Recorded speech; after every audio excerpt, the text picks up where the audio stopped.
Hey everyone, and welcome back to the next installment of I'm Not Dead Yet, where I take a look at characters from Game of Thrones who were killed off on the show but are still alive in the books, and whether or not I expect them to die in the same manner as their TV counterpart. This time, we'll be focusing on characters killed at Winterfell. Normally I'd include the surrounding area, but there are enough characters for both the Wall and Beyond the Wall to each be their own video, so look forward to those in the near future. Like with the King's Landing episode, all the characters that have been killed at Winterfell who are still alive were all killed in the most recent season. So, of course, as should be expected with these videos, there will be a ton of spoilers for anyone not caught up with the most recent season, as well as all of the books and the released Winds of Winter sample chapters. So, with that out of the way, let's see who's still waiting for winter to come at Winterfell. I'm not dead. What? Nothing. Here's your ninepence. I'm not dead. Here. He says he's not dead. Yes, he is. I'm not. He isn't. Well, he will be soon. He's very ill. I'm getting better. No, you're not. You'll be stone dead in a moment. Roose Bolton. Roose is currently in Winterfell along with the majority of his army, as they are still waiting for Stannis' army to march on the castle. He is dealing with a lot of conflicts between the various northern factions of his army, some of which is due to outside influence who are trying to weaken his army for the upcoming battle. The Freys and Manderleys end up getting sent out to meet Stannis' forces head-on after arguments between the two families lead to several men getting killed. This works in Roose's favor, though, since he distrusts those two families in particular. Rightly so with the Manderleys, since Wyman Manderley gives information to Davos about where to find Rickon Stark to go reunite the North. This is a pretty common tactic Roose was known for, even when he was still allied with Robb Stark. He would always send the armies of other lords' men into more dangerous situations, while keeping his own men further back out of harm's way. Roose seems perfectly aware of his bastard son's ruthless nature, even going so far as to say that Ramsay would kill any other sons he has the minute he is dead. Strangely, Roose says that he is fond of his wife Walda, which is rather surprising considering how cold and calculating he is. So, as of right now, Roose is still holding strong within the walls of Winterfell. In the show, Ramsay takes Roose by surprise and kills him, with help from Harold Karstark.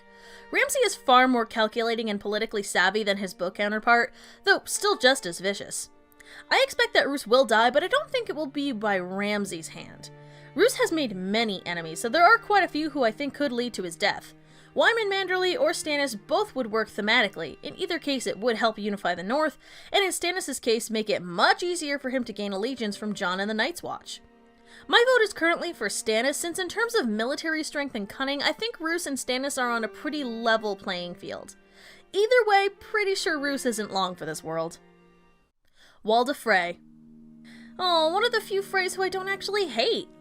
Walda is also at Winterfell with her husband, pregnant with his child. She does seem to really care about her husband, and Roose even shows small signs of amusement and contentment with her, which, for someone as emotionless as him, is rather remarkable. She doesn't seem to be fazed by his darker nature, which is due more to her being naive rather than patient. Roose seems to almost express feelings of guilt about how when he dies, Ramsay will kill any sons of hers, so her chances of survival are very small even in the best of circumstances. Her role in the story is to be a possible source of stress for Ramsay, since his trueborn status could be revoked or called into question if she gives birth to a son. There are hints that Ramsay might have a hand in killing her younger brother, Little Walder Frey, to incite possible chaos among the troops and therefore make it easier for Ramsay to murder Walda. While I don't expect Roose to be killed by Ramsay, if Walda does end up dying, I figure it will be by Ramsay's hands and probably not that different from her TV show counterpart. Ramsay Bolton.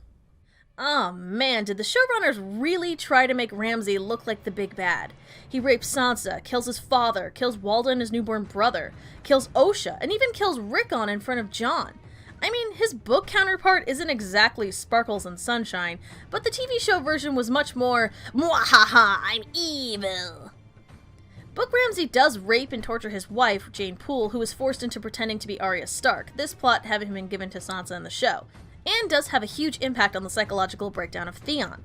The pink letter that gets sent to Jon demanding a ransom of his wife is signed with Ramsay's signature, though there is some evidence to suggest that the letter was forged in order to convince Jon to return south to fight against the Boltons. Along with his father and Walda, Ramsay is in Winterfell awaiting the battle with Stannis' army. Overall, Ramsay is not nearly as important to the overall story as his father in the books. The show definitely gave Ramsay more to do, and since the show was beginning the final 2 seasons, they needed a means of quickly wrapping up the northern conflicts before moving on to the battle with the others. Often the show simplifies a lot of the grander political machinations of the books to make it more palatable to a television runtime. I fully expect Ramsay to die, but I don't know if it'll be quite as poetic as the show in regards to it being a battle of the bastards. Personally, my hope would be that Theon could be the one to finally end Ramsay, though given Theon's physical detriments, he probably wouldn't be able to do such a thing. However, since Theon is currently in Stannis' custody, he could be the thing that turns the tide of battle, due to his inside information on the Boltons. Or, hey, maybe Jaime could stick his hounds on him like Sansa did in the show. Alright, show, that was pretty badass, but that does not make up for the shit that Sansa had to go through. Sorry, still bitter. Moving on. 1-1. I was actually a lot sadder than I would have expected when 1-1 got killed off in the show. Like, come on, an arrow killing a giant? That's weak. Anyway, in the books, 1-1 actually gets to contribute to the story a bit.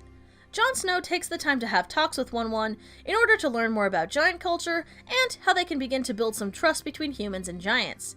He is chosen by Jon to guard Val, the sister of Mance Rayder's wife Dalla, who comes to be known as a princess by the Night's Watch due to that relation. She is awesome and badass, and I am sad she's not in the show.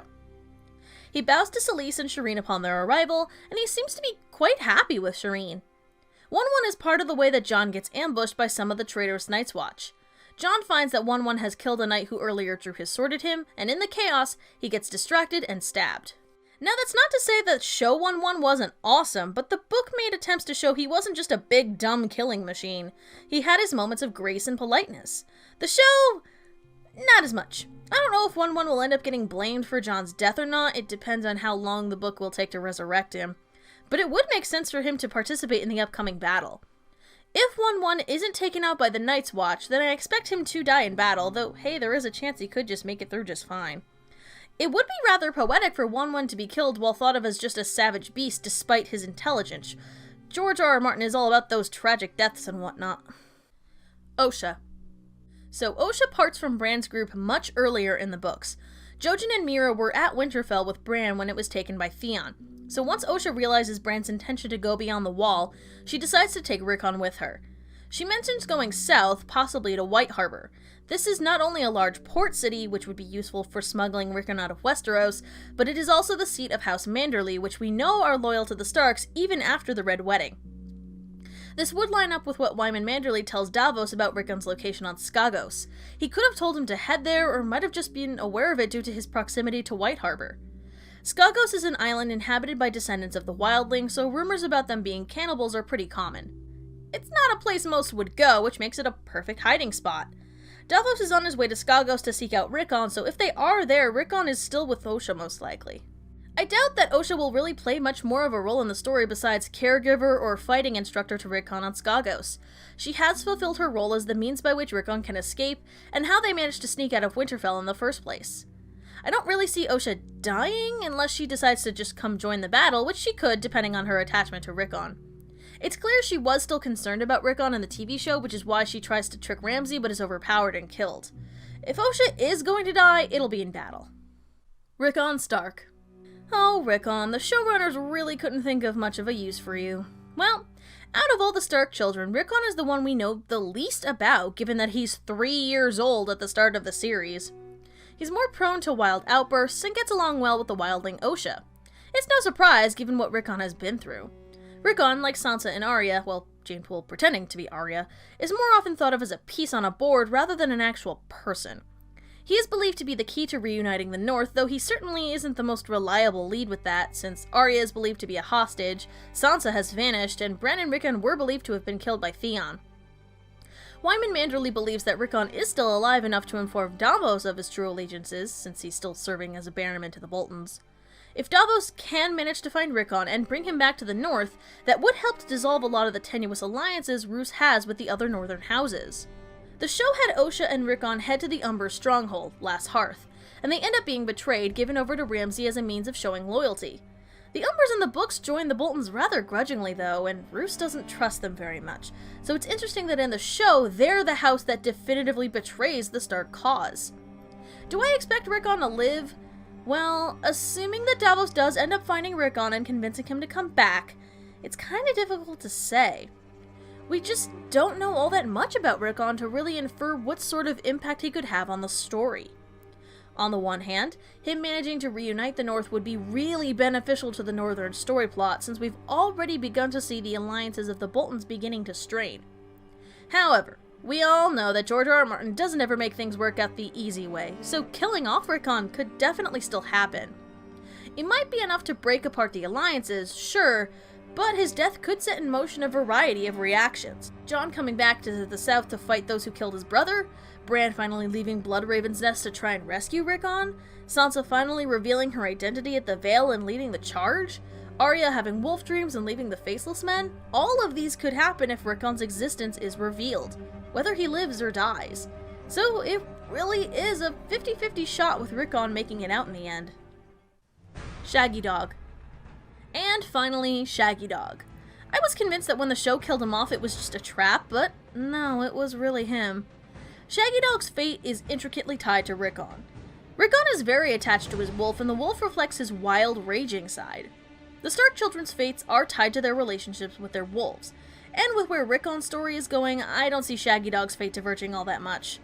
Being raised in a harsh environment and learning to fight on Skagos, I'm expecting Shaggy Dog to be enormous and more feral than before. While Sansa's more docile nature reflected her being cut off from Lady, Rickon becoming more savage-like could be reflective of how close Rickon is to Shaggy Dog, the last tie he has to his family. I wouldn't be surprised if Rickon is seen riding Shaggy Dog in a battle, which, by the way, would be amazing. In any case, I expect we'll get to see Shaggy Dog fighting in some capacity in Winds of Winter.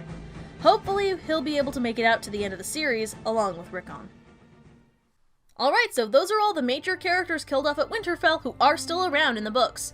The majority of them I do expect to still die, though I am holding on to a small bit of hope that Rickon and Shaggy Dog make it through to the end.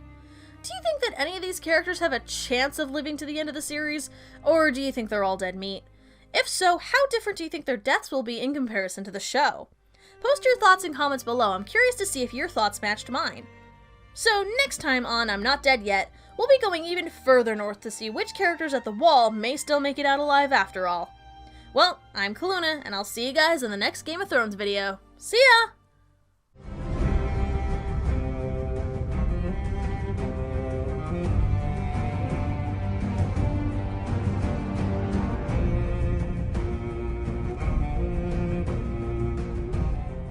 Hey everyone, just wanted to let you know I have a Patreon page. If you're not familiar with Patreon by now, it's a website that allows you to donate a small amount each month to your favorite content creators. You'll get a bunch of different rewards depending on the amount that you donate. Feel free to check out my page to see what kind of rewards that you can get by helping to donate. Every little bit helps, and helps to make this show even better, so wouldn't be able to do it without you guys. Thanks.